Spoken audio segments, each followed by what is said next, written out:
लगाई बाबा तोहे गोहराई, हमारे सोना के हमर दुल्हन बनाई।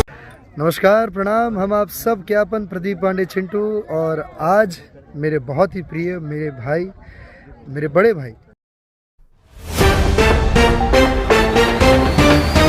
नमस्कार। तो पावर स्टार पवन सिंह भोजपुरी के ओनली की पावर स्टार पवन सिंह एक से बेहतरीन गाने को रिलीज कर रहे हैं इस सावन महीने में। दोस्तों आपको बता दें कि पावर स्टार पवन सिंह का हाल ही में गाना रिलीज हुआ है, जिस गाने का नाम है मजनुआ दुल्हा तोरी बनाई। यह गाना इतना बहुत मजा आया कि लोगों को झूमने पर मजबूर हो जा रहा है इस महीने में, और बोलबम गाने में रिकॉर्ड बनाते नजर आ रहा है पावर स्टार पवन सिंह, और पुराने पिछले रिकॉर्ड को भी तोड़ते नजर आ रहा है पावर स्टार पवन सिंह भोजपुरी के ओनली वन की पावर स्टार पवन सिंह ने। और इन्हीं सबको देखते भोजपुरी के स्टाइलिश स्टार कहे जाने वाले चिंटू पांडे, प्रदीप पांडे चिंटू ने भी बहुत बड़ा बयान देते हुए नजर आया है। पावर स्टार पवन सिंह गाने को लेकर बहुत बड़ा खुलासा किया चिंटू पांडे ने। तो क्या है खबर की कुल जानकारी बताएंगे इसी वीडियो में, तो लास्ट तक इसी वीडियो में। अगर आप मेरे चैनल पर पहली बार आए तो वीडियो को दोस्तों लाइक कर, चैनल को सब्सक्राइब, साथ साथ इस वीडियो को दूर शेयर करना। दोस्तों में जहाँ अगर आप पावर स्टार पवन सिंह के सच्चे फैन है अपना कीमती राज दोस्तों आपको बता दें कि पावर स्टार पवन सिंह इन दिनों ऐसे बॉल गाने को रिलीज कर रहे हैं जिनको देख भी आप खुशी से झूम उठेंगे। रिकॉर्ड पर रिकॉर्ड बनाए जा रहे हैं पावर स्टार पवन सिंह, और इन्हीं सबको देखते नहीं रह पाए चिंटू पांडे भोजपुरी का स्टाइलिश स्टार, और कहते नजर आ कि पावर स्टार पवन सिंह भोजपुरी के किंग है, और पवन सिंह जैसा भोजपुरी का कोई स्टार नहीं है, सिंगर नहीं है। दोस्तों पावर स्टार पवन सिंह के इस गाने के बारे में कहते नजर आए कि यह गाना सावन का सबसे बड़ा गाना होने वाला है। पावर स्टार पवन सिंह गाने को लेकर बहुत बड़ा खुलासा किया है चिंटू पांडे ने। तो आप लोगों को क्या मानना है नीचे कमेंट बताइए। बाकी मैं मिलूंगा आप लोगों को वीडियो में, तो जय हिंद, वंदे मातरम।